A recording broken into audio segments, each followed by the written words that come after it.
Hot Mic is brought to you by Red Wing Shoes of Fargo. Built to last. 3003 Main Avenue, Fargo.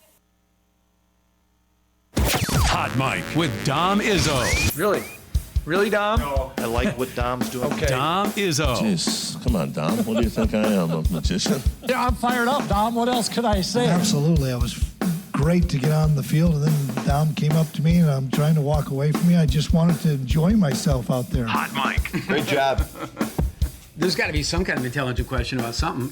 Coach Dom Izzo, WDAY in Fargo, North Dakota. Can you give me a layup or something? Hot Mic. Hot Mic. Presented by Northwestern Mutual. That program is second to none. On the networks of WDAY. You know, if it's not about sports, I find it very hard to concentrate. Here's Dom Izzo. Dom Izzo. Good morning, everybody. Hot Mic has gone west. We are waking everybody up bright and early here in Las Vegas, Nevada. We are inside the Palms Casino and Hotel, which is the site of the 2026 Mountain West Media Days, which will get going here in about a couple hours. We're bright and early up here. 7 a.m. local, of course, 9 a.m. back in Fargo, everybody. Good morning and welcome. We're dressed up for the occasion because it's a big bleeping deal, as Stace would tell me, because we're here. North Dakota State set to make its official introduction to FBS football and the Mountain West Conference coming up today. It's a busy couple of days out here, and it feels like at first as well. It's 105 degrees over the last couple days. It's going to be warm again today, but we're inside. We're out of the heat. We got nothing to complain about because we're going to be talking football here both today and tomorrow. And the excitement is palpable. You can see behind me with the different array of helmets and uniforms are out here. The 5 schools here, 5 more are on my left that you can tell from ranging from Wyoming to Air Force, San Jose State, Nevada, New Mexico. You've got Northern Illinois, UTEP, obviously North Dakota State part of that. It just as we got here yesterday and to walk in and see, it's just a completely different feel of what we were used to even from our days in Sioux Falls. And that's not to throw any shade at the Missouri Valley Conference. That was a great home for NDSU for the last 18 years, but this is just a different deal. And visiting with Matt Larson yesterday, and you can hear my conversation with him coming up here in just a few minutes. This is the coming out party, honestly, for NDSU. There's going to be other media here, not just from Fargo. There's media I saw from Albuquerque. Hawaii is over here next to us, which they're up bright and early to get ready for their broadcast today. We've got other entities from San Jose that are here. Obviously, there are numerous entities from Las Vegas since it's a home game for them. It's a big deal. And it's not just the Bison players going to be interviewed by us, but it's from all over the league. And that's a different deal than they're used to because I know they're used to the attention that we give them here, but it's certainly a lot different to get questions from outside entities. And it's not just us. The national broadcast partners are here. The CW is here. Fox Sports is here. CBS Sports is here, obviously carrying majority of the Bison football games on television to conduct interviews that they'll use for their broadcast coming up on August the 29th when the Bison open against Jacksonville State. Now, let's got right here in my hand, right up, hot off the press here. It's the last I can say it. This is the Mountain West preseason all-conference football team has been announced. I had a vote on this. It was a 28-member squad. It's comprised of 2 graduate students, 3 sophomores, 5 juniors, and 17 seniors. The Mountain West preseason offensive player of the year, Micah Alahado, the quarterback, the lefty from the University of Hawaii. You've seen some video of him over the last couple months as we prepare for the new league. We're going to visit with Micah, I think, later today for some interviews that we'll have sprinkled throughout Hot Mic and Inforum.com. Jackson Eck is the preseason Mountain West Defensive Player of the Year from New Mexico, the senior linebacker. That's Jason Eck's son. He was the Defensive Player of the Year a season ago. Really good linebacker. We will visit with him later today. Jackson Williams is the Mountain West preseason player of the year, the North Dakota State outstanding returner who doubles in both kick and punt, although that's a question I have for Tim Polasek later, either today or tomorrow to ask him about that, if that's something that he will continue to do. Obviously, Jackson has returned both kicks and punts for touchdowns. Last year he had that improbable 100-yard kickoff return against Youngstown State, which defied the odds when he went down the sidelines and returned that for a touchdown. So those are the individual accolades. Alahado, Eck, and Williams, offensive, defense, and special teams. For the actual preseason all-conference team, North Dakota State has 4 selections on here. Griffin Empey, offensive lineman, has been selected. We're going to have Griff later on today. That's a big deal for him, going from a walk-on position, All-American a season ago, to now being that considered that highly. Obviously, we know that the portal vultures were out after last season, decided to return. He's going to play with his younger brother. Gatlin is a walk-on for the Bison for this upcoming class. That's a big deal there. Defensively, the Bison have 2 preseason all-conference selections. Keenan Wilson, the great defensive lineman from Eagan, Minnesota, off a tremendous first-team all-league selection last year in the Missouri Valley Conference. Bound for big things. That Bison defensive line we're going to talk about plenty today. That looks like they could be awfully ferocious up front. Darius Givance also selected all-defensive team. We'll have Darius on our show about 10:45 this morning, 8:45 here local. After what was a great year last year, second-team All-Missouri Valley selection. He's a senior out of Champlain Park, Minnesota, who's really blossomed into one of the Bison leaders. I think Tim Polasek has echoed that numerous times over. The specialists, Jackson Williams, both punt return and kick return, selected to the preseason all-conference team. So that's awfully impressive, honestly, for a team that's not played a game in the league to get that kind of notoriety from the voting members of this panel. Awfully impressive. Just scanning here, Hawaii with a couple selections. Alahado at quarterback, Pofali Alshak at wide receiver, Ashlock, at wide receiver. Their top 2 on offense. Jemai Otis at linebacker, who we're going to have later on today, is a really good player. UNLV, that's the big deal here. UNLV has 1, 2, 3, 4, 5 selections for its preseason all-conference team, led by Tayshawn Lyons at wide receiver, Jaden Thomas at running back, Lucas Conti at defensive line, and Jake Pope, the great defensive back out of UNLV. So quite a lot of attention there for the Runnin' Rebels. And there is no preseason poll. We talked about this, I believe, last week. Days are all getting mixed up here since we've been mixing vacation and being back at work. But the league announced back in the middle of June that they weren't going to do a preseason poll because of conference realignment. That's something I hope that'll be addressed today. The commissioner is set to speak here in about 50 minutes or so, and we'll address a bunch of topics. We're going to carry that live coming up in our second hour of the show to discuss all that's happening with the league, obviously with the 3 new members, the 5 departing members. I believe bowl lineups is going to be addressed as well. But I'm curious as that, because that's the first league that it's come outright and said that they're not having a preseason poll. I did have one. This is who I had for my preseason poll that we put out last week. And no surprise. I mean, it was between New Mexico and UNLV. I chose the Lobos to go number 1 simply because of scheduling. The Lobos have the teams that you want at your place for this upcoming year. I picked UNLV second. I picked North Dakota State third. And to be honest with you folks, to see some of the betting lines out here and obviously this is the home of gambling out here, to see some of the betting lines embrace North Dakota State, not only as a team that can have success in its first year in the Mountain West Conference, but potentially win the Mountain West. Just looking earlier, again, the line shifted.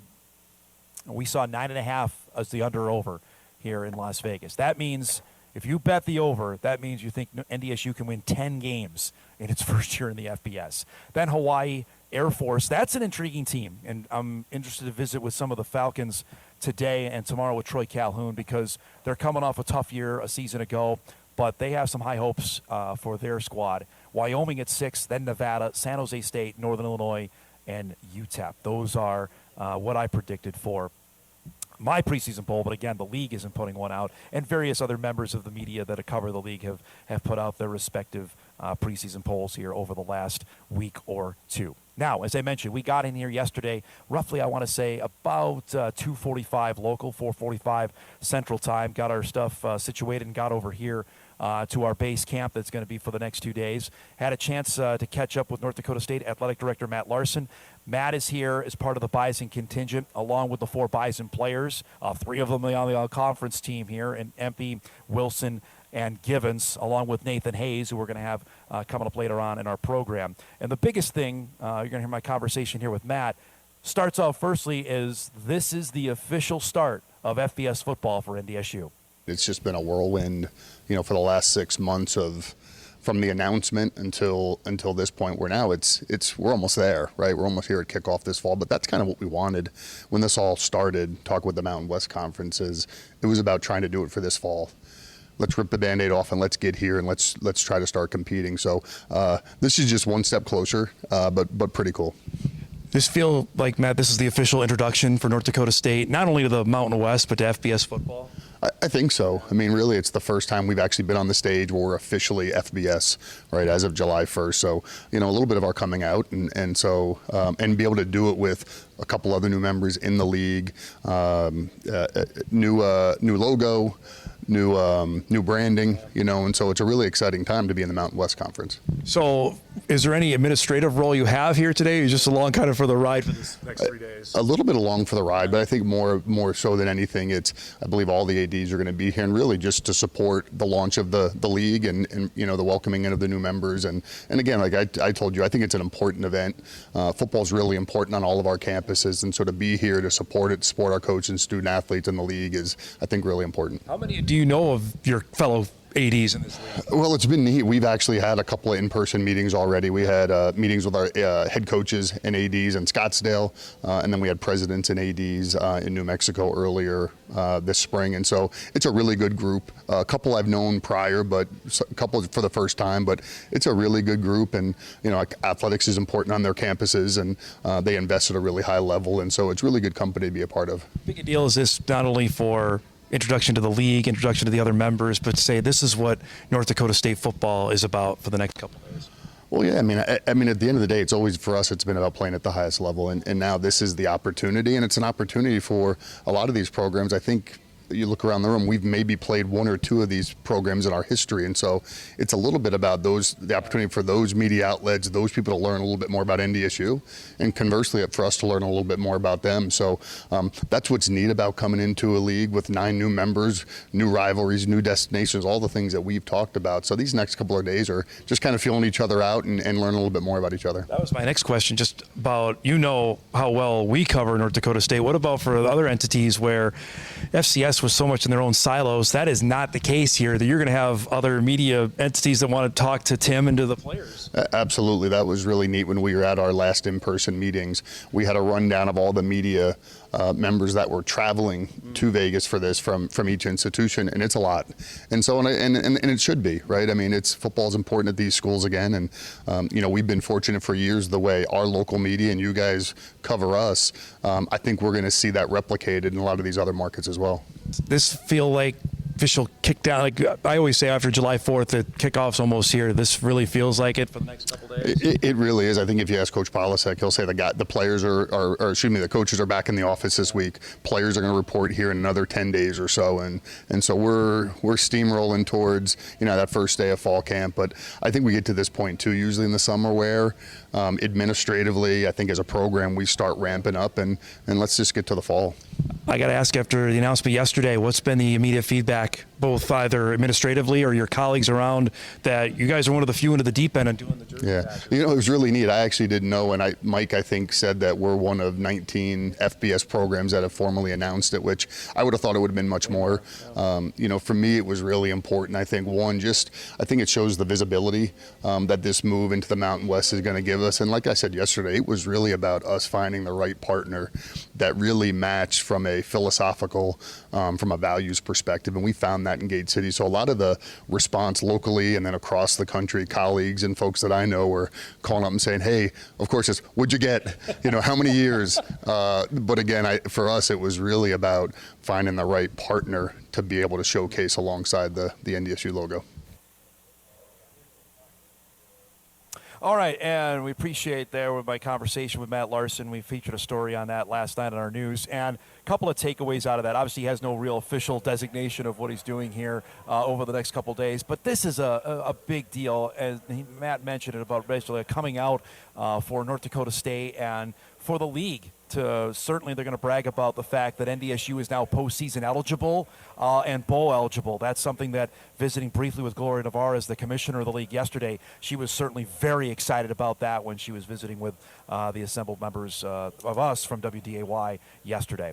We have a packed show coming up here over the next hour and 40 minutes. We're really excited to be here live in Las Vegas. My colleague and friend Jeff Kolpack will join me coming up. Special Kolpack appearance. He hasn't been back to Vegas in 30-some-odd years, so we'll get Jeff's thoughts on what to expect today, what he's anticipating to hear from not only the league, but obviously the other players surrounding the league. We'll do that with Jeff coming up in just a few minutes. John Sullivan will join us at 9:30. John's been a now frequent guest at our show, the Mountain West Associate Commissioner. He runs football. I've been told he was a key player in getting NDSU postseason eligible, so we'll discuss that with John coming up at 9:30. As I mentioned, at 10 o'clock, we'll start our second hour with Gloria Nevarez press conference addressing the assembled media here to discuss the Mountain West. It's a brand new look for the league. 5 members have departed. 3 new have come in. So the league has shrunk from 12 to 10. Bunch of topics around that. Also considering about bowl affiliations and tie-ins. We'll talk to hear Gloria's press conference at 10 o'clock. And then after that, we'll have a couple of Bison players join us. Nathan Hayes, North Dakota State senior quarterback, at 10:30, and then Darius Givance, North Dakota State senior, now all-conference preseason selection safety, will join us at 10:45 to wrap up the show here from Vegas. So a lot to get to on a busy Wednesday morning. We'll take our first break. We come back. Kolpack will join us to get us ready for what we're going to see today here at Mountain West Media Days. We are live in Las Vegas, back on Hot Mic on WDAY Extra, KSFL, KMBN, and Inforum.com right after this.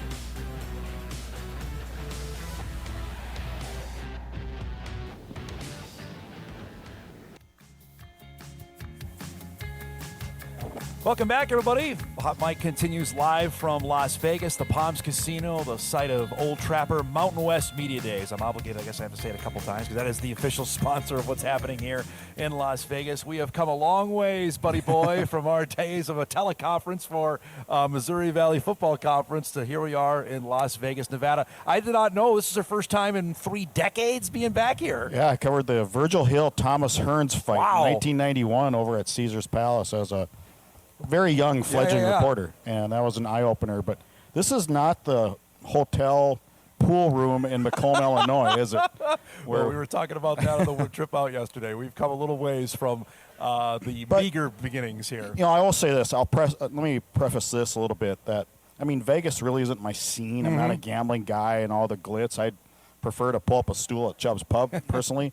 But this is pretty cool. Yeah, it's big time. This is big time. This is the FBS, big leagues. and you know, I just heard from Matt Larson my conversation yesterday, and he said it. This is basically NDSU's coming out party to the Mountain West and the FBS football, and it starts here later in about 40 minutes when Gloria Nevarez addresses the media here. Yeah, and this is you know, when you talk about FBS and it's a bigger level of media attention. Yes. And it's just simply because it's bigger markets. Yep. I mean, you're talking Reno, Albuquerque, Honolulu, Vegas, San Jose. Yeah, I mean, you're talking markets with millions of people, and you're more versed in the market issue than I am. But and I know you notice that I follow all the newspapers around the league, and they're writing about football all year round, like we are. Yep. And you know, and no slight to Carbondale or Youngstown, but they just don't have media markets anymore. And they just don't have the attention on football like Fargo does, or like these schools do. And I'm really interested, frankly, to hear from the other schools of what they have to say, what they know about NDSU. I know they're all going to say glowing things, like, oh, we know NDSU is great tradition and won a lot of FCS championships, but what do they actually know about the football team? Granted, we don't know a whole lot about the football team yet in 2026. That I'm interested to hear from what the other teams have to say today. Yeah, I was reading the Reno newspaper this morning, and they were talking to one player who knew very well about all the FCS stuff. So I think they know. If you're a college football guy and a player, I would think you would know who is winning national titles at the FCS level. And I think to our point, we're talking about Monday, the amount of FCS guys that are in this league, we're going to run across names that we have seen over the last couple of years, just when games get, invariably that's how the portal world works here. Yeah, and there's 5 quarterbacks we believe that are going to be starting quarterbacks who were FCS guys last year, including Nathan Hayes, of course, but he couldn't do anything about it. But E.J. Colson probably be the UTEP guy, and Teron Dickens at Northern Illinois. You got Tyler Hughes at Wyoming, who comes from William and Mary. Yeah, there is just no, and obviously Jack Lang from New Mexico started at Idaho with Jason Eck before they all moved when he got the New Mexico job. There you go. That's half the conference, which is crazy on that. I'm looking at the preseason all-league team. North Dakota State has 4 players on it. Does that tell you some reputation preceded them on the ballot here? Well, yeah, and I think we talked about this a couple weeks ago. But how do you judge an FCS player and throw them into the mix of an all-league team in the preseason? It's just we're in Vegas. You roll the dice, obviously, and we'll see. I don't pay much attention to this. How can you? Just because the league is so new. I mean, and I think that's a big storyline. Let's look at the whole big picture here. This is a new league. Yes. I mean, there are teams that went to the Pac-12. You have 3 new ones coming in. And I'm curious to hear about some of the returning players on what they think of it. For them, it's new, too. I think you're right. The big bad ogre is gone. Boise, like NDSU is gone from the Valley and FCS. Boise State is gone from this league. And how many questions are going to be on Boise State? I agree. What's it going to be like without Boise State this year? Correct. And San Diego State, who have been good. Fresno State, who perennially have been. Where's in this Matt league. Entz? Colorado State. Yeah. Colorado State, Utah State, all of those schools that had pretty good football success over the last decade plus are vamos. They're no longer here. Well, and I think it's going to be up to the bell cows of this league now, which will be UNLV. Yeah. I think everybody talks about that. New Mexico has for years not been that good. Now they are. Jason Eck's done wonderful things. Who's going to be the bell cow of this league? Yeah, that's the intriguing part to me on and I think there's a lot of people betting-wise, we talked about this coming in and just seeing some of the betting lines being out here. North Dakota State is pegged as one of the favorites to win this thing. I can't go there. I just can't go there. I just can't. I say that by experience when the Bison went from the transitioning Division I team into the Gateway, which is now obviously Missouri Valley.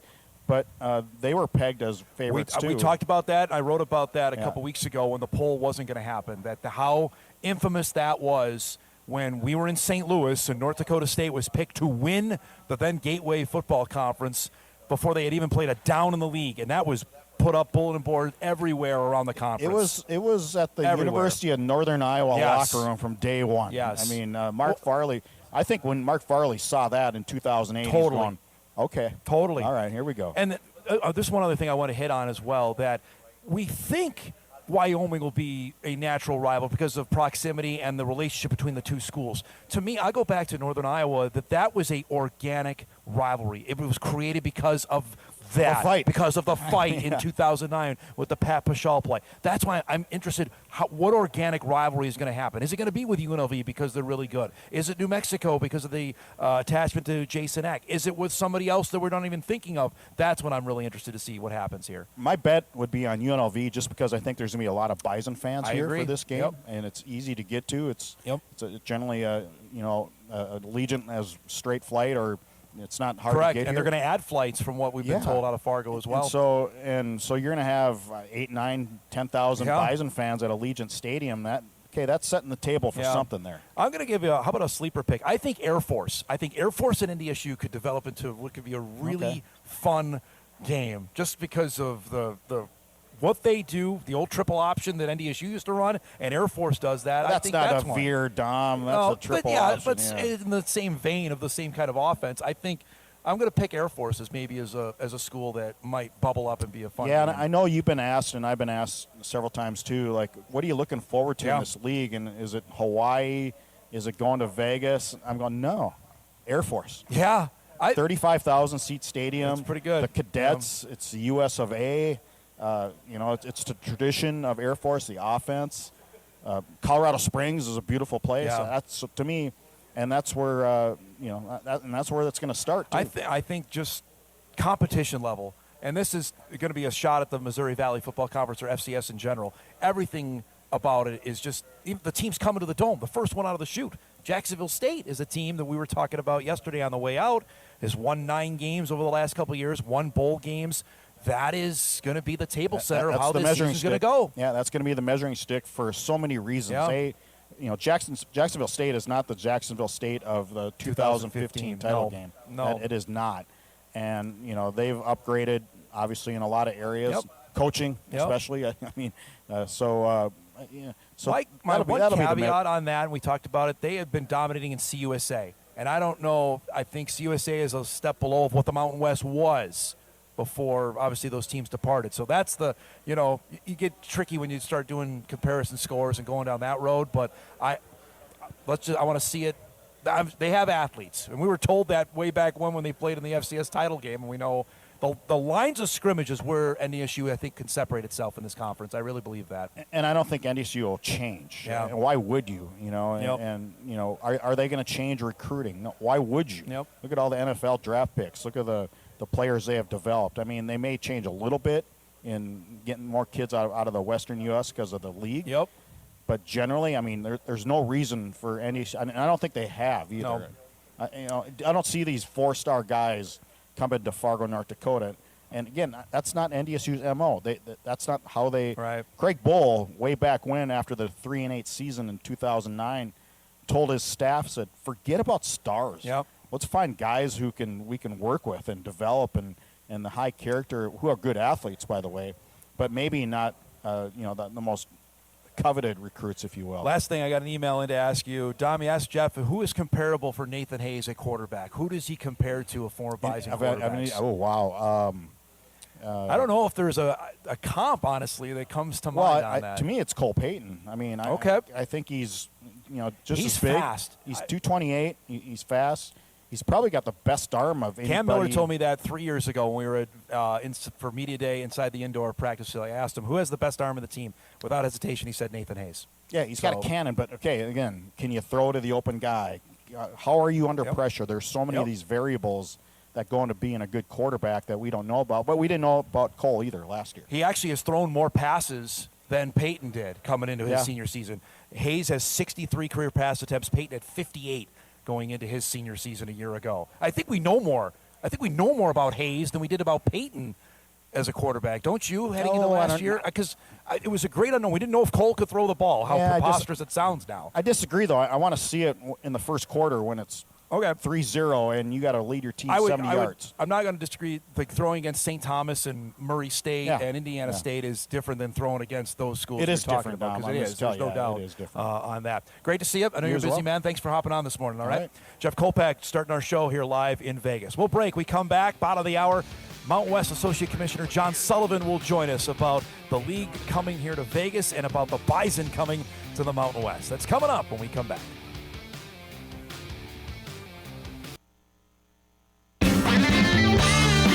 This is Hot Mic with Dom Izzo, presented by Northwestern Mutual.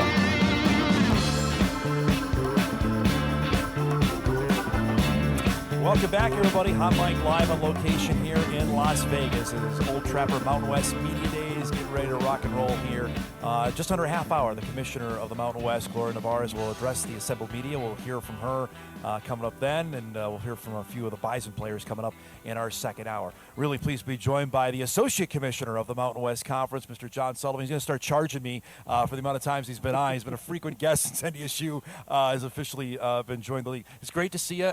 It's here. I feel like this is like the official kickoff to get going for the new season. Yeah, I feel like whenever we get to football media days, all the prep that comes into this, and once you get through it, football season's here. Right? Yep. Describe the run-up on this. You know, we talked back in February when you came to Fargo about the anticipation of adding 3 new members in. What has the work been like to come to this location, a new spot for you guys, and to welcome in, I think, as much media as you had here last year with 2 less teams? Yep, that's exactly right. Because there's a lot of excitement around the league.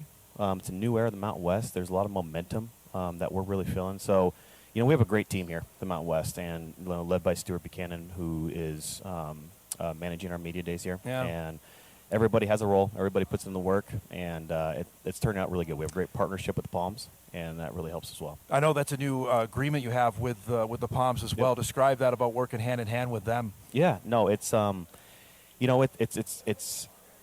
we are partnering with them from a hotel perspective, for football media days, basketball media days, our basketball championships here in Las Vegas. So, we'll have as our kind of staff HQ and bring all of our other volunteers and other personnel here too. It's great. I know for people that are going to see going on here today, the broadcast networks are here, the national broadcast networks from CBS, Fox, and the CW. Can you explain what their exact roles here are today in anticipation of obviously the broadcast coming up in August?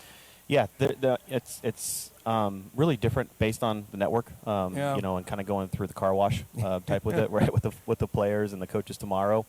A lot of them will take, recordings, camp footage for the broadcast later on in the season. Some others, we got the talent here too that are really starting to get used to our teams, starting to get used to our players, starting to get used to our coaches. So for more familiarization with that, I think is, it's really different by partner though. I think it's really interesting, John. There's kind of a unique connection with North Dakota State leaving FCS as the big bad bully there.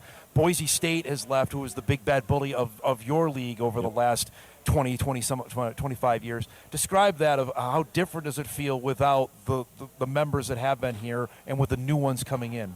I think we're more focused just on the new era of the Mountain West. Going forward, we have a lot of great institutions, right? And our legacy schools, our new schools coming in, with North Dakota State, NIU, and UTEP coming into the league, I think there's some true just building excitement, building momentum for this season, but not just for the season, right? We're going, we're thinking 5 years ahead, 10 years ahead. What's for the Mountain West? But we have our legacy schools have built a foundation that truly, I think the Mountain West is going to really truly succeed. So we last talked, I think it was the end of May when the TV schedules came out. Feedback from that, and interested to see what the response was from fans of seeing who was picked where, and the fact that the entire 12-week or 13-week schedule was put out at once. Yeah. It's a process, right? We talked about, right, from building the foundation and the composite schedule and the base schedule, then to working with the TV partners over those last couple months to put out the TV schedule and how that kind of process works, right, with the draft and everything else. We're got the MW Plus coming on online. We have 21 games with there, so you'll start to see kick times come out. I think a few of them have. So it's kind of a process that's kind of 6 months, 7 month process, and then we have Fox with some 12-day picks, and so there'll be a little bit of nuance there with the game. Like again, we know the game, we know the network. It's just a matter of what time they're playing, right? Exactly. Yeah. Yep. So no, we're truly. You get to that Memorial Day weekend, and that you get this, you get the TV portion of it out, and you feel a little bit better. And then you took a deep breath, I'm assuming, exactly. right? After that was and then done. you're really, again, this MW Plus platform is something we're truly trying to build, and it's going to be great. It's like a startup, right? But it's going to be great, and there's a lot of effort and work that's been put into that. And the interesting part about it is, for how I understand, the amount of subscribers that attach themselves to a specific team, that revenue will go to that specific team. That's right. Truly, the fans can invest in their own team that way. Yep. How much have you had to maybe explain that or understand? Okay, this is because I've seen there are a couple national stories about it when it launched on July 1 about how big this can be and how unique it is, considering in the large, broad aspect of college athletics right now. Yeah, the model is, and that's what we love about it, and I know the commissioner will address that. And we talked to our coaches, we talked to our communications directors about it too, and our entire membership, our ADs. We're giving updates whenever we can on their monthly calls, and but I think the excitement from this to the uniqueness of being able to invest in that, and that all goes back out to the schools, I think is something that is since really the last time we talked, North Dakota State became bowl and playoff eligible. That was passed through the Division I cabinet and the FBS Oversight Committee. Can you describe the Mountain West role, your role in facilitating it, or at least helping that get over the finish line? Again, it's all football oversight related, right? And then it goes to the D1 cabinet. So we have a lot of good relationships. I think from our standpoint, and really more Gloria than anybody, talking with those constituents and truly explaining, hey, here's the investment level now. Things are a little bit different than they were 2-3 years ago. Going forward, the opportunities for student athletes, if you earn it on the field, you should be able to move forward in postseason. I think that really helped push a lot of those folks to a better understanding of just the differences and the nuances from previous years. How big a deal was it to have that go through? I saw the league put out a couple of things on social media, how excited they were Yep. for it to have now another team potentially not only be bowl eligible, but also eligible for the conference championship game and the college football playoff. Yeah, no. From our standpoint, we were thrilled. We were over the moon. I sent a text to Matt Larson right away. Right. I mean, he's on D1 Cabinet. Yeah, but, he was in the room. He Yeah. was in the room. But no, it was. We had a Teams chat going with our staff, Yeah. and obviously we were thrilled. We had met with our board in Santa Fe a couple weeks prior to, and then from that point we felt pretty good about where that vote was going to go, but you never really know. And when that came down, I think we all were just over the moon, truly. Visited briefly with Gloria yesterday. I believe the bowl lineups are going to be announced today. Yep.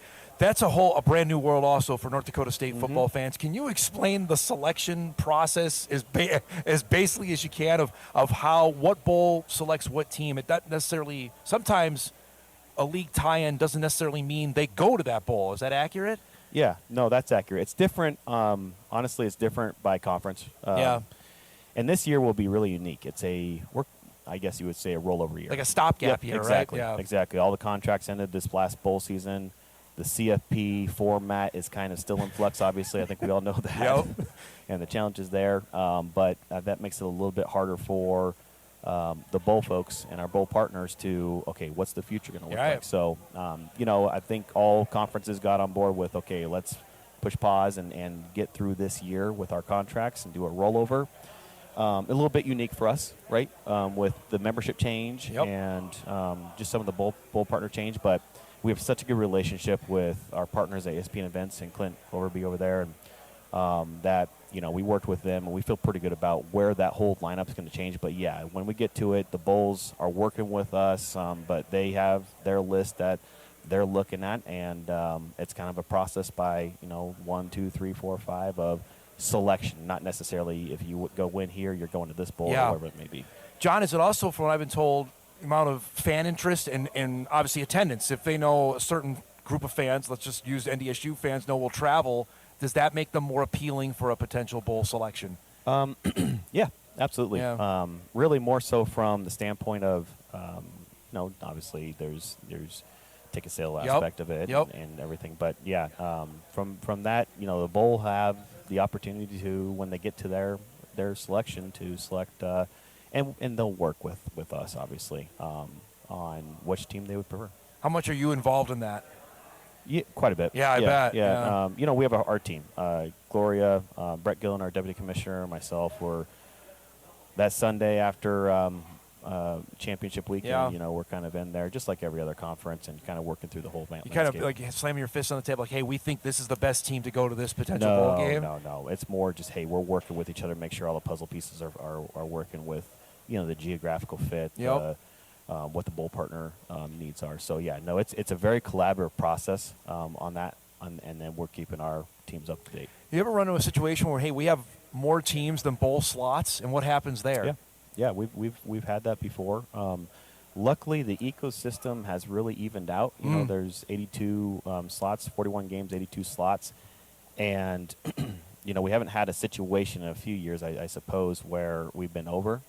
Really just backfilling with some of the 5 and 7 teams, right? Exactly, exactly. So you're working to place all of your at least 6 and 6s into any of those bowls, and that's where having great relationships across the industry with the ESPN Events and a few others, and has really helps with.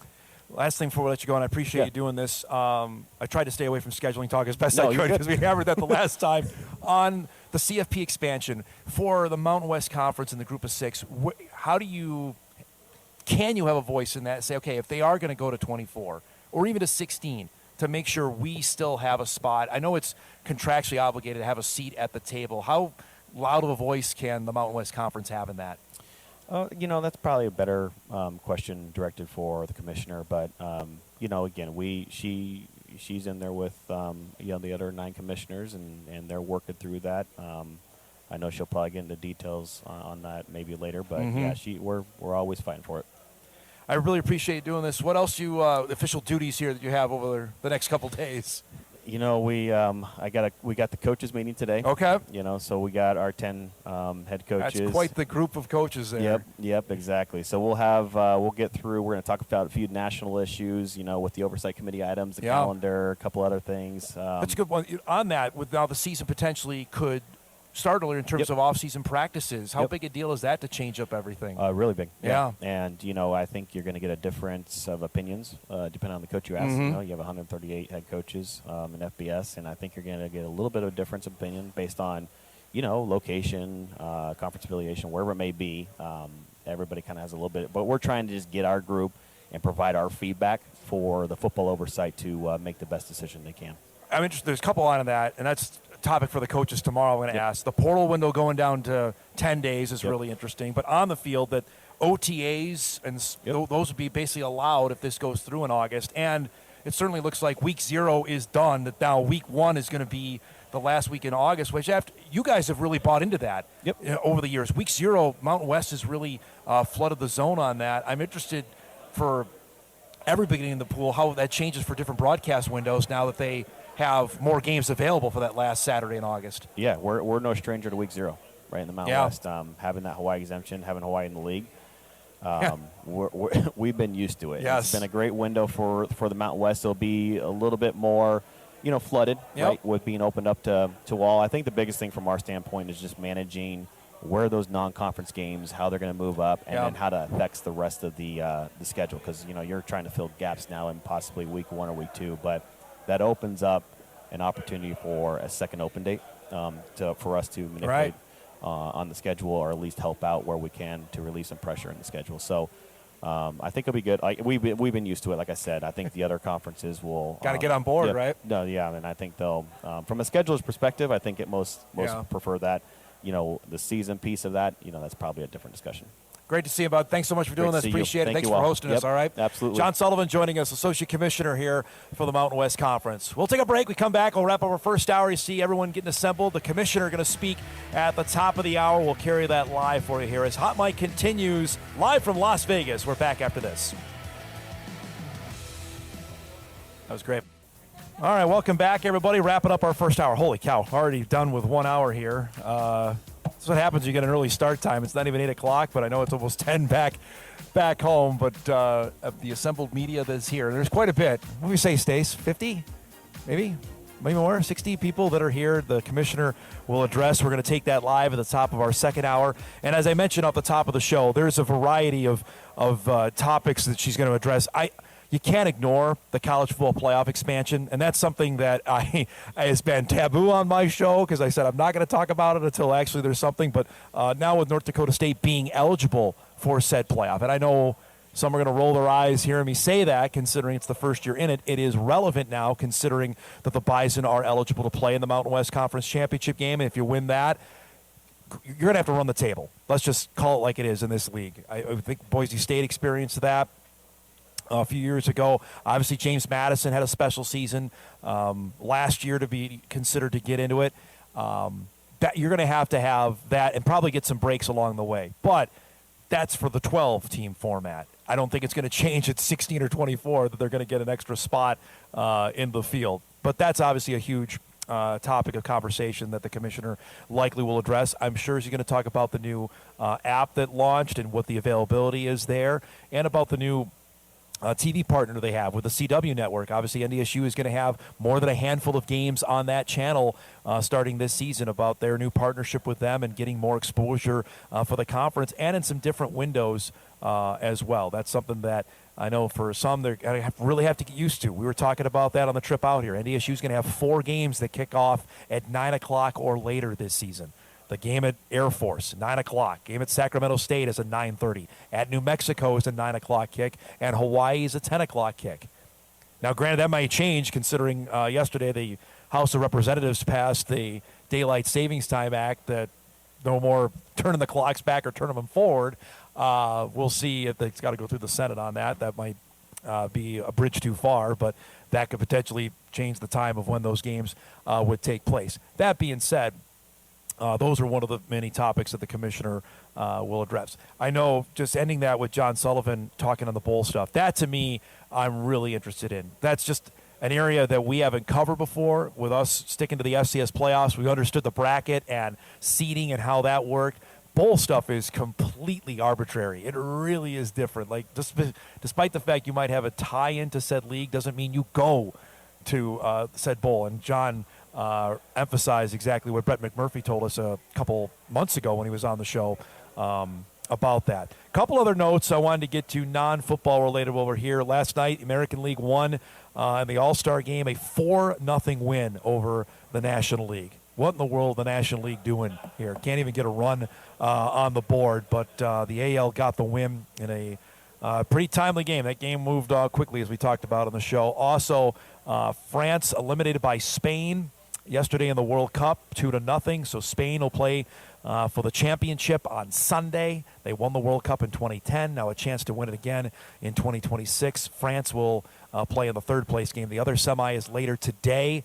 Argentina and England will play this afternoon at 2 Central. I believe 12 Pacific is when that will kick off, and the winner of that will play against the Spanish to play for the World Cup championship. Those are a couple other items that were going on locally, and obviously we hit on Missouri Valley Football Media Days yesterday down in Sioux Falls. Okay, we're going to break now. We come back, top of the hour. The commissioner was set to address the assembled media here from Las Vegas on a variety of topics, including North Dakota State being a new member of the league. That's coming up when Hour 2 of Hot Mic begins on WDAY Extra right after this.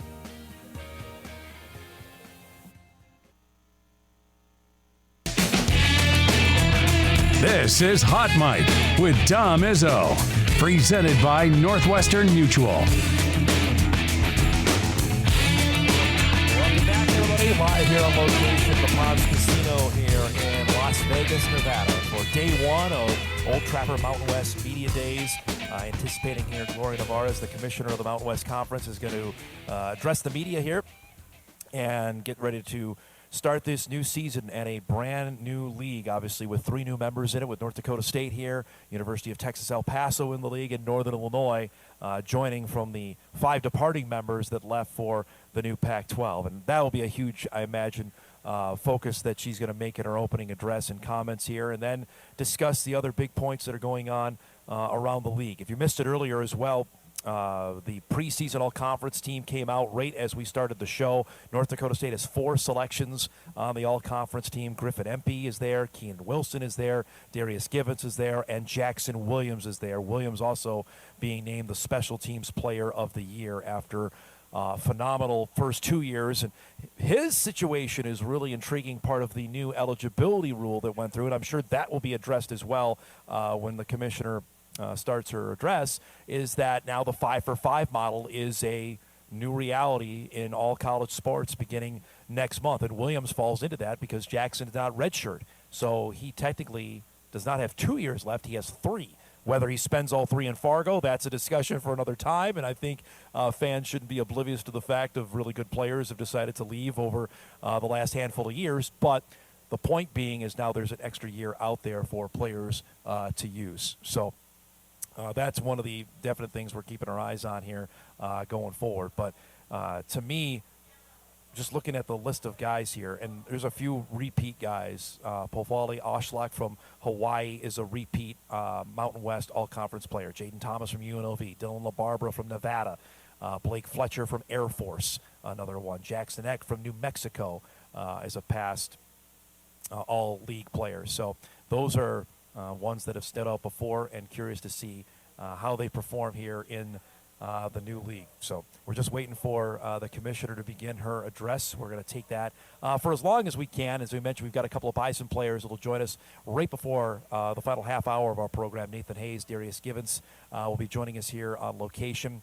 Griffin Empey and Keenan Wilson are here as well. We'll be visiting with them this afternoon. You'll hear from them on the show tomorrow. So we've got plenty to come. We're going to have much more interviews after our show is done today that we'll sprinkle in, not only for maybe our show tomorrow, but the shows that when we get back to Fargo as well, just to give everybody the full ramp up and the feel of what's to come with Mountain West Media Days and with the upcoming season. It's going to be a wild ride here to get everybody used to what this new league is and who's good, who are the players to watch, what the stadiums are like, all sorts of different entities in that. Alex, we know if she started yet or not on that?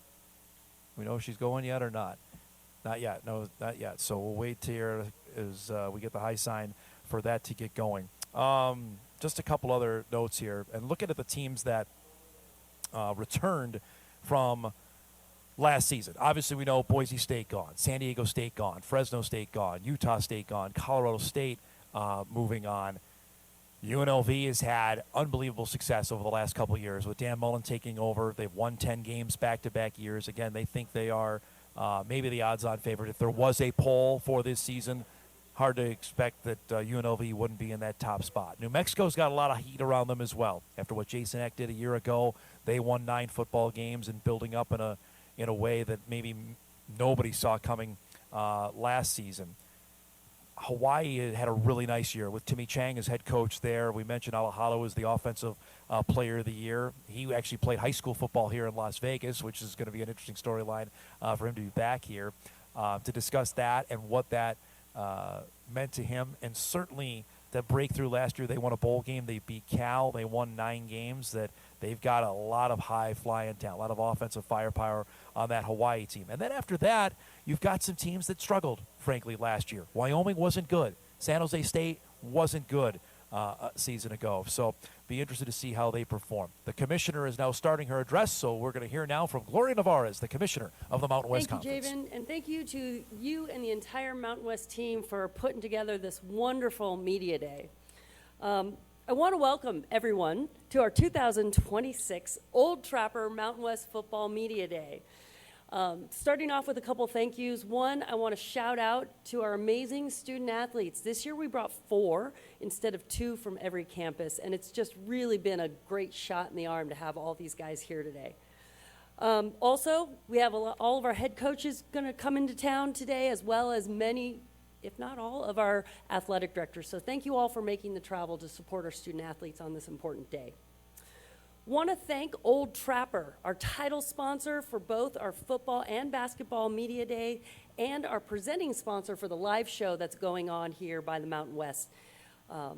You'll see that out and about. Also, first time at the Palms, the official hotel of the Mountain West, and presenting sponsor of our 14 championships, including our basketball tournament. So thank you to the Palms Hotel.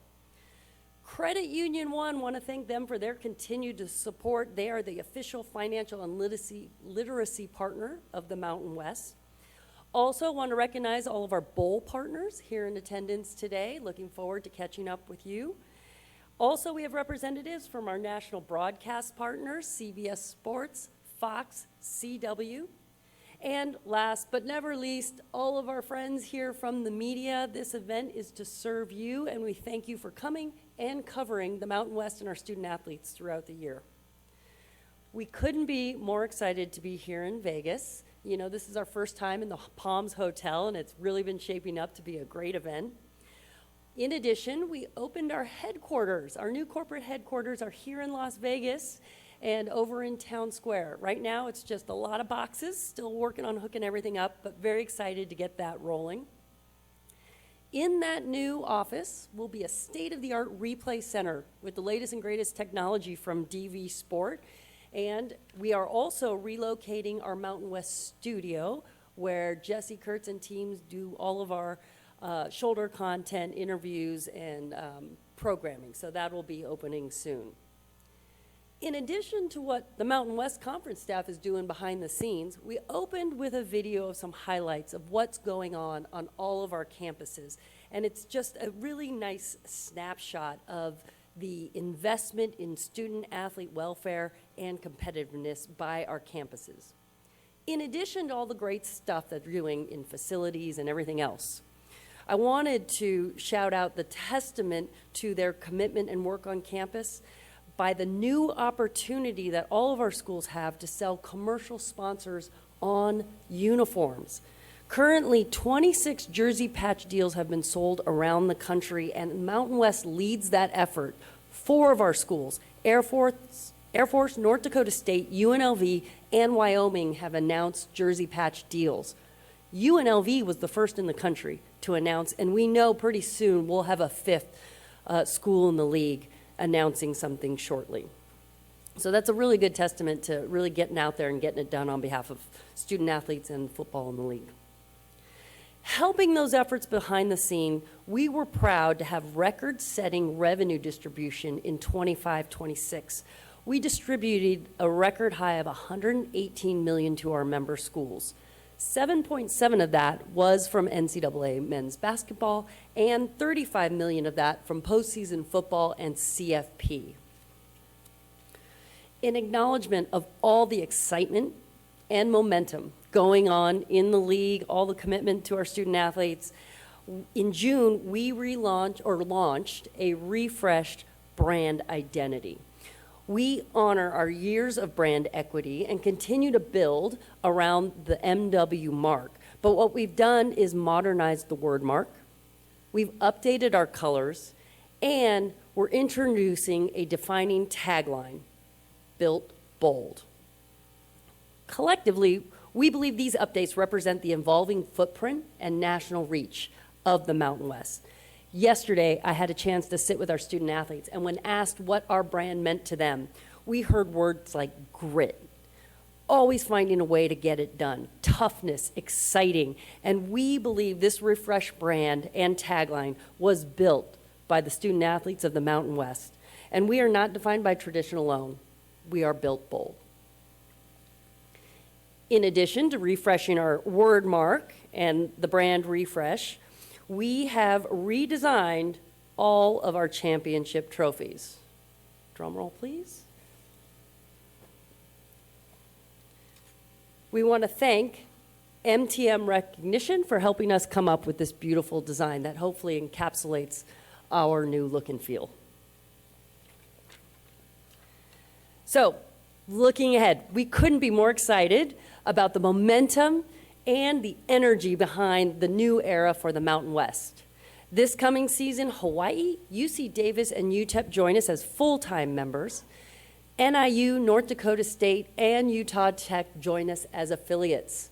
In football specifically, NIU, North Dakota State, and UTEP bring exciting competition and new markets and resurrect some old rivalries. Also, we got some exciting news last month that North Dakota State will be eligible for Mountain West Championship, postseason bowls, and CFP selection. So that was really huge, good news for us last month. In addition, 2026 season will be the start of our new media rights agreements that were announced in February. As a reminder, we have 6-year agreements with CBS Sports, Fox Sports, and CW. And Kiswe, our streaming platform partner.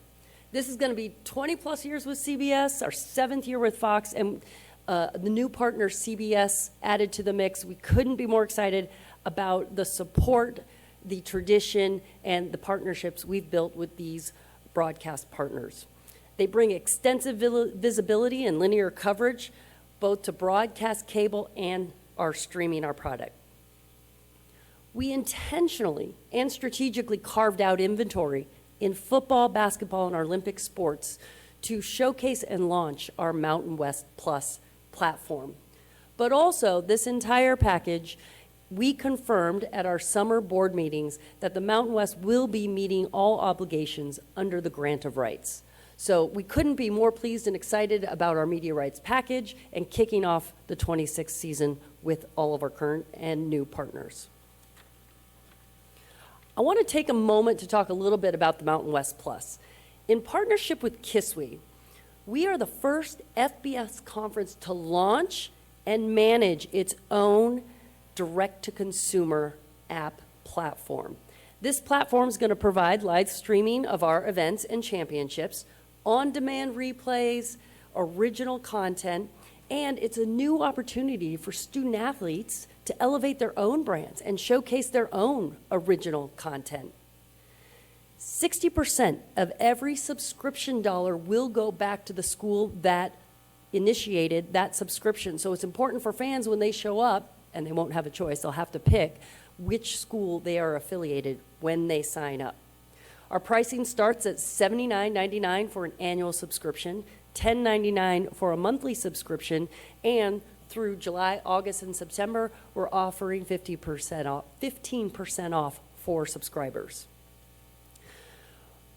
Our board, our athletic directors really feel that the Mountain West Plus is a differentiator for us. I've heard the words, let's bet on ourselves, let's reinvest in ourselves with this enterprise, because many entities license their digital rights to third-party platforms. This platform will be owned and managed by the Mountain West. Schools will own their own individual portals for their fan bases where they can creatively offer content, enhance their own brands under the Mountain West umbrella, and directly engage their unique fan bases.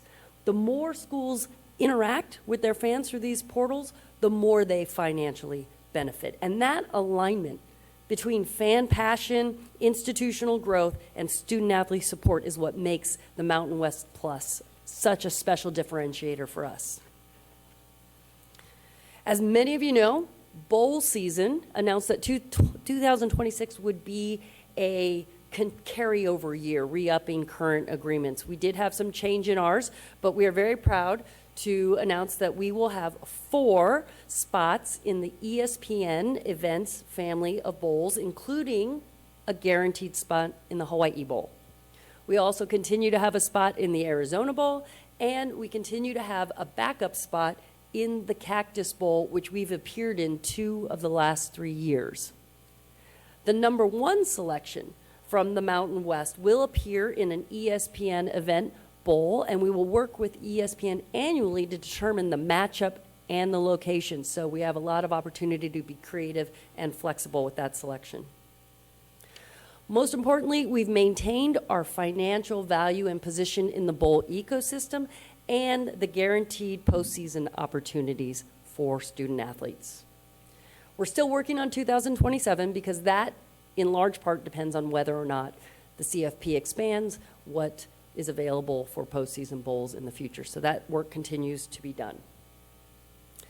Regarding the CFP, thank you for our representatives from the CFP office. Our goal is always to have a team in the college football playoff. This year, the non-autonomous automatic qualifier spot goes to the highest ranked team of the non-autonomous conferences instead of the champion. However, history has shown that the highest ranked team in that non-autonomous group, in our group, has always been a champion. Regardless, the Mountain West continues to be focused on positioning our teams to have the best chance of being in the selection for CFP. So we will continue to monitor and evaluate that environment and ensure that our schedule and championship format continues to elevate our teams. With over 50% of the FBS membership in the non-autonomy conferences, we have to remember that our championships and regular seasons continue to deliver excitement and relevance to the entire FBS ecosystem. Also, on the national stage, just yesterday, I was on a call with all the Division I commissioners and Senators Cruz and Cantwell regarding the Protecting College Sports Act. All right, so there's the beginning of the address from Mountain West Commissioner Gloria Nevarez made a special point there in her opening remarks. You heard to say how big a deal it was that North Dakota State was received postseason eligibility, bowl eligibility. She made a special remark about that. Obviously, we knew she was going to talk plenty on the Mountain West Plus app and discuss that. All right, we're overdue for a break. We'll cut up here. I believe we're going to get a chance to visit with some of the Bison players, maybe even early. So we're going to do that. I believe we're going to get QB1 coming up here after the break. So Hot Mic back live on location here in Las Vegas. We're back on WDAY Extra right after this.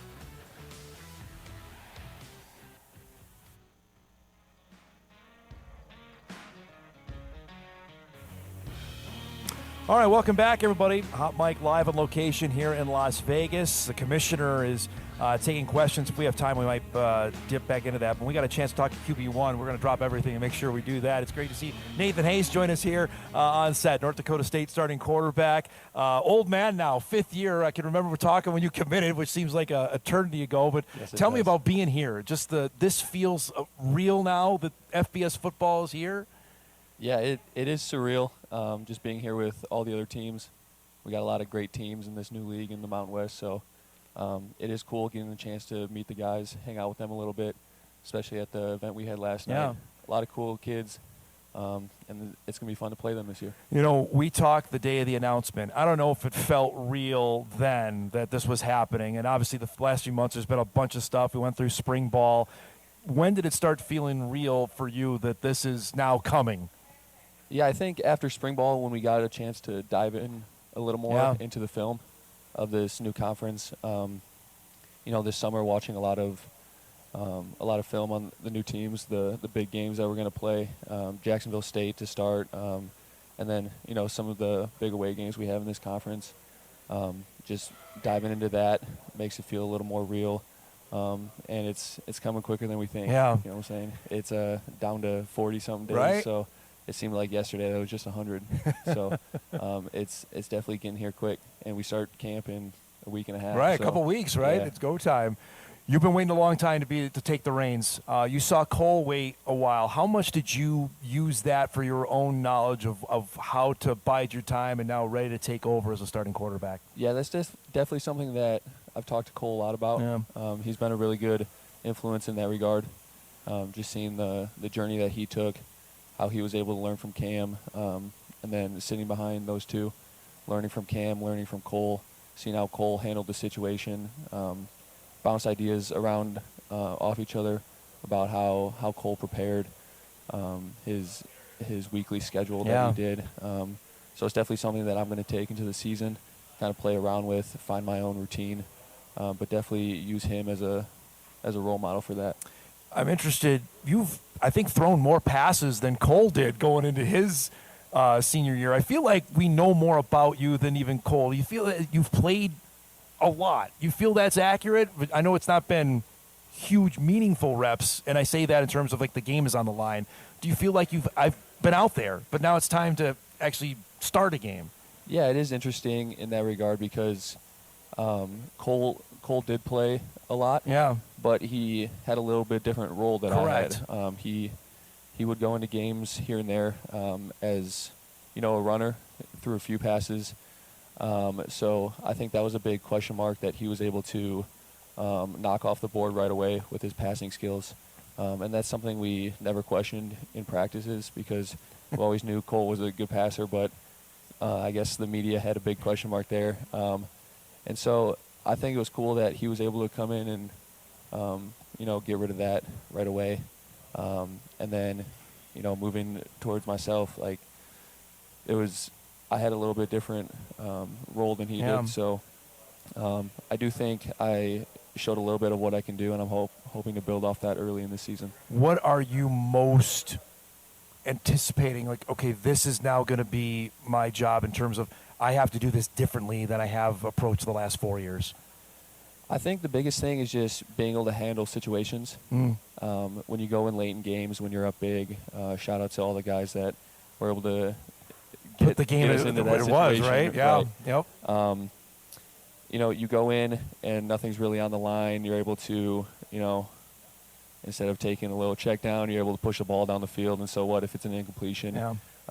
Now, it could be a big play in the first quarter that, swings the game into our momentum, gets us going, whether that's just a check down, a 3-yard dump that turns into a 20-yard gain, a big first down on a 3rd and long. So I think that's the biggest thing that's going to have to change, and that's something that I've been working with Coach Polisek, Coach Larson, Coach Bashorner on just when to take the big shot, when to take the check down. I got to ask, you were invited to go to the Manning Passing Academy. Yep. First off, tell me how you found out and then describe the experience down in Louisiana.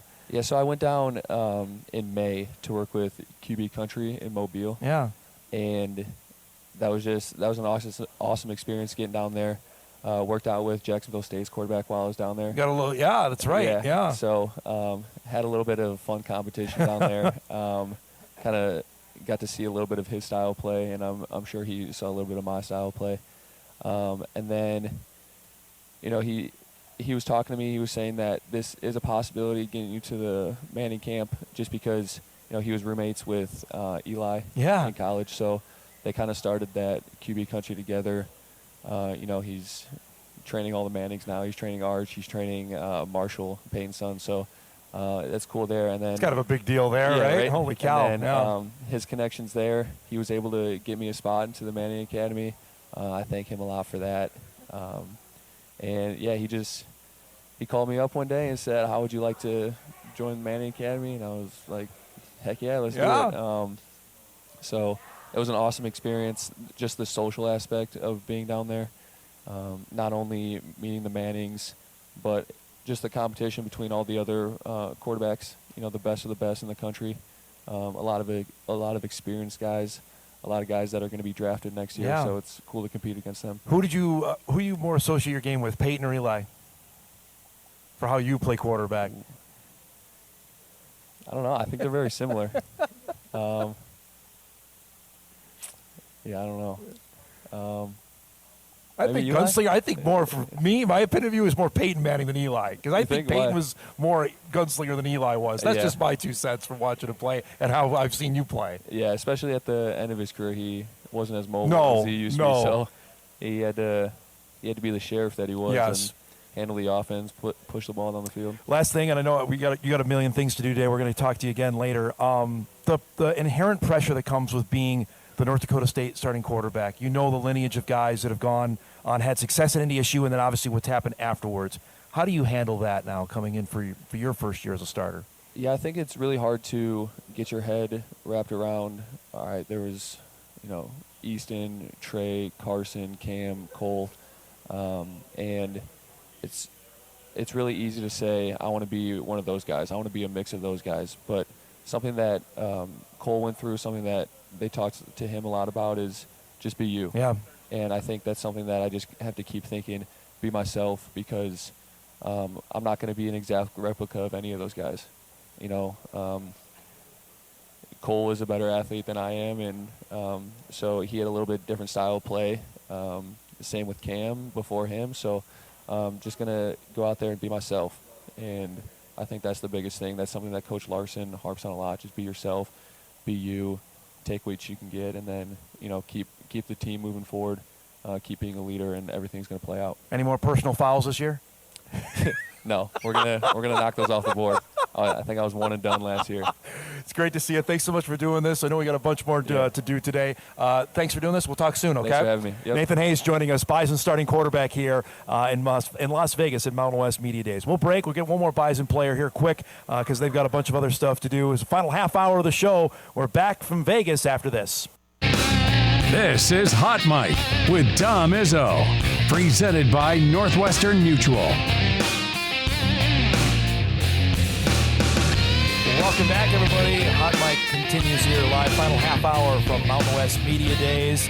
As North Dakota State's players are here, get a chance to visit obviously with Nathan Hayes. Later today, you'll hear from Keenan Wilson and Griffin Empey. One of my favorite interviews joins us here. I'm not just saying that because he's sitting next to me. Is now senior safety Darius Givance, who's on the Mountain West all preseason. First off, it's great to see you, man. I can't believe you're a senior. It means how old I am because I remember talking to you when you committed way too long ago. It's been a ride. Tell me about that. Senior, there's a leadership aspect that comes with that position. How does that suit you for this upcoming year? I just feel like, at North Dakota State, we talk about development.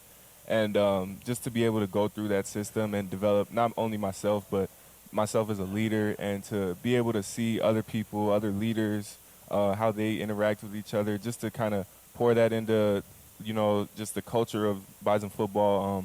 I just feel like I've done a really good job with learning and understanding what it means to be a Bison and what Bison pride is. And just to kind of implement it into my everyday life, I just feel like I'll have a lot of success with that. So. All right, I haven't talked to you since the news became official. So where were you when you found the text or the tweet that NDSU was going to the Mountain West, and what did you believe it when you saw it? No, because every year they talk about, the NDSU is going to move up.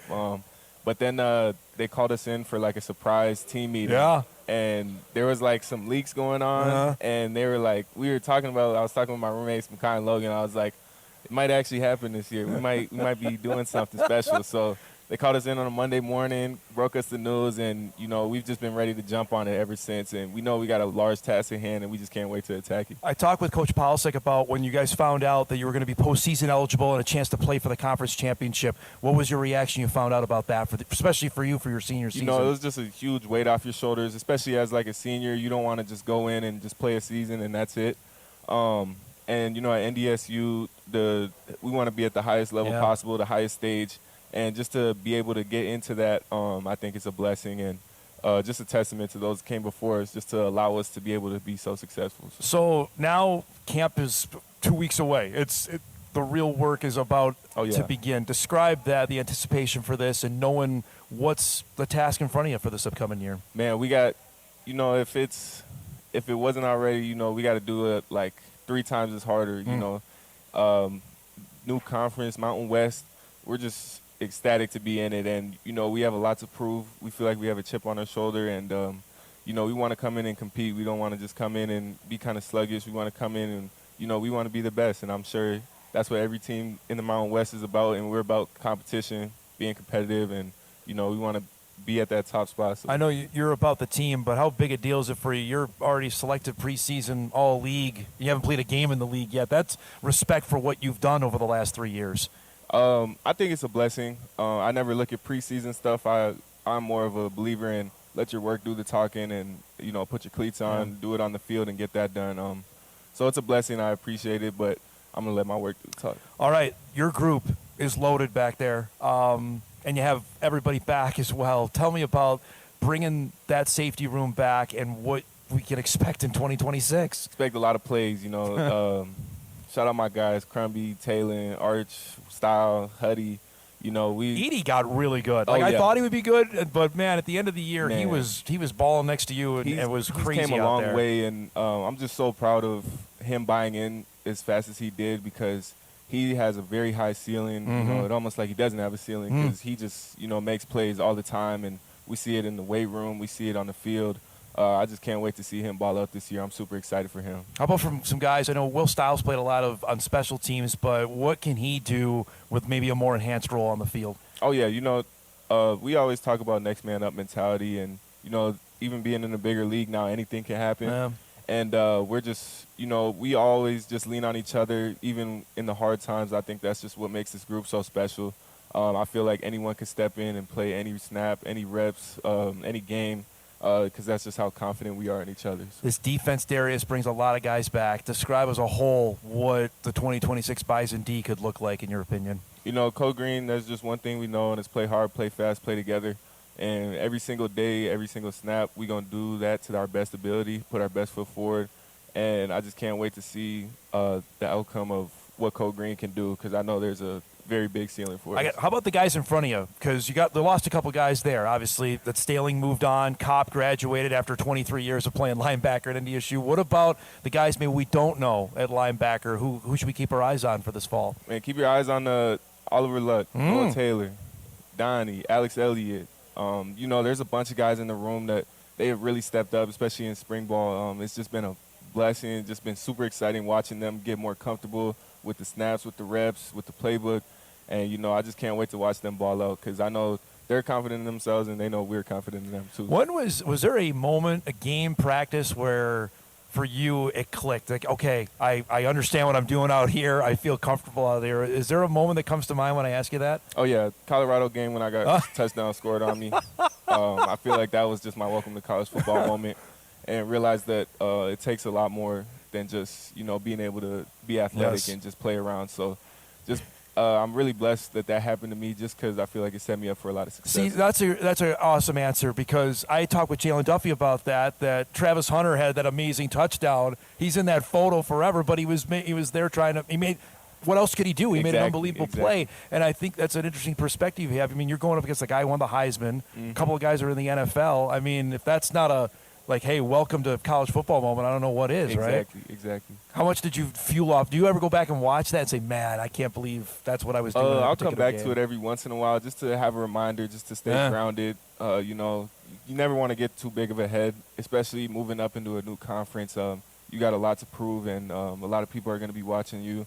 So just being able to hone in on your mistakes and, just being able to accept what happened and just to keep pushing forward. Is there, when you've watched some film on these teams, what jumps out? You know, we talk about the skill guys. Certainly, there's going to be speed and some power. What can you tell us what you've seen from the tape you've watched of what the league is going to look like? Oh, yeah, I think they're going to throw a lot more than what we're used to. That's something I'm really excited for, especially just having my last year, just being able to make a lot more plays. Up that tackle amount? Oh, yeah, exactly. I'm just super excited to, play in a different league. We're not going to see a lot of power. We're not going to see a lot of run-heavy teams. It's a lot more spread out. That's really interesting. So that's because I was curious about that, but that's what you've seen from watching tape. Oh, yeah. Does that appeal to you, the fact that how has that changed for the Bison defense as well? For used to be facing a lot of run-heavy teams. That's not going to be the case now. Yeah, I feel like it really just has us. I mean, I don't think anything's going to change on the Code Green defense. We're just going to stick to our plays. We're going to stick to our calls. We're going to play them to our best ability.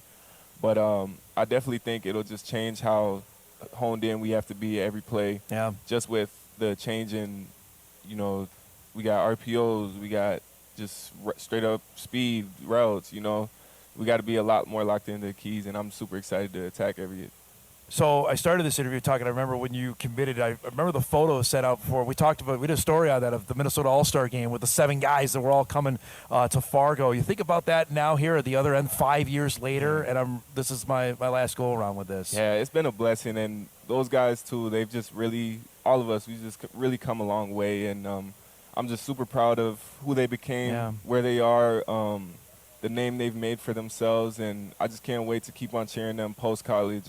Some dudes in that photo, oh, man. Yeah. There was some, yourself included in that. There were some absolute studs there. Speaking of high school, Champlin Park, your bro is running up the college recruiting cycle here. And for our viewers, they got a first look at 6A football last year with Moorhead moving in. Yep. I think, and I was saying this, Darius, almost on a daily basis during the fall, that 6A's got some players. They Obviously, do. you can They speak do. to that. I'm telling you, yeah, I'm just super excited for what Champlin has to offer this year. I think they have a really good squad put together, and I think the sky's the limit for them.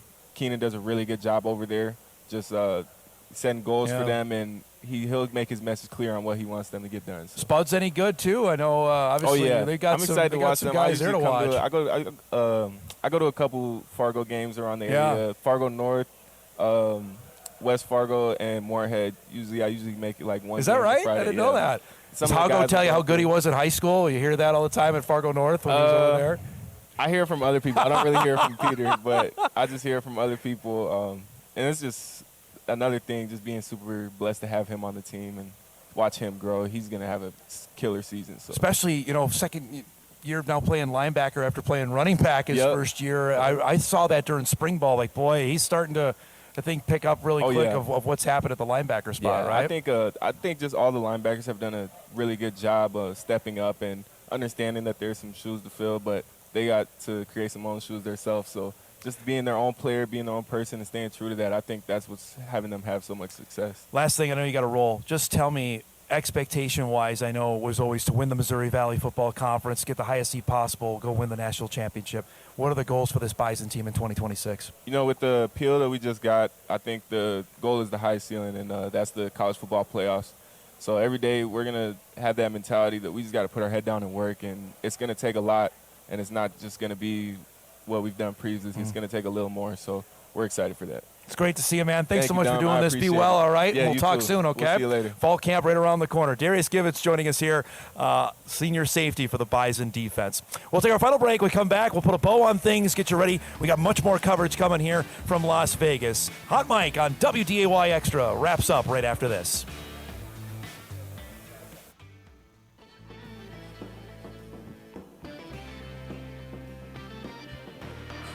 Wrapping things up here. I can't believe we're already done here for today. We'll be back for 2 more hours tomorrow. And stay tuned, everybody, on WDAY Plus, Inforum.com. We'll have a bunch more interviews that we're getting throughout the day, not just with the Bison players. You're going to hear from all the league players, UNLV, Hawaii, New Mexico, UTEP, Northern Illinois, Nevada, Wyoming. We'll have everybody stopping by here, and we'll post those throughout the day. The press conference is done with the commissioner. I'm just going through a few of the highlights here.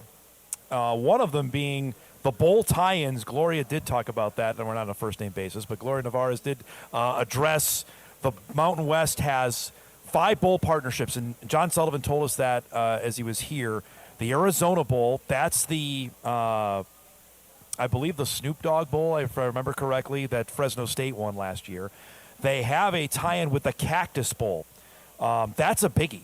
That one is actually an ABC game that's been moved now to Arizona State's campus. That's played the day after Christmas. On December the 26th. It's a 7:30 Central Time kick on ABC. Let's just put that one out there. That would be self-serving, but that'd be all right. Hawaii is obviously back. The Hawaii Bowl is there. And then a number 1 team will be selected for a bowl by ESPN. So those we know, and there's one other tie-in that they have, that the ESPN events, from what John Sullivan told us in the first hour, that's in the Fort Worth area. So that could be the Fort Worth Bowl. That's the Armed Forces Bowl, or it could be Frisco again. That's just something I'm going to tell you, folks, that we're going to have to roll with. Just a different entity entirely in terms of what that shakes out. We understood how the FCS playoff format worked. We understood the bracketing and all that. The bowls is a different deal, and that's something just to keep our eyes on. But those are the bowls that at least that Gloria Nevarez addressed during the press conference there. Arizona, Cactus, Hawaii, and the number 1 team will be selected for a bowl by ESPN. I'd have to imagine New Mexico would be back in there. If New Mexico Bowl is back, which it is, that has long been a tie-in for the Mountain West Conference. So, and we'll get you the dates. Those particular bowl games all kind of hover right around that Christmas time and pre-Christmas time on the calendar of when they take place. Just a couple other updates here. We will hear also from Griffin Empey and Keenan Wilson later today. You can stay tuned for our news coverage on that. If you're looking for the head coaches, all of them are available tomorrow. Today is for the players.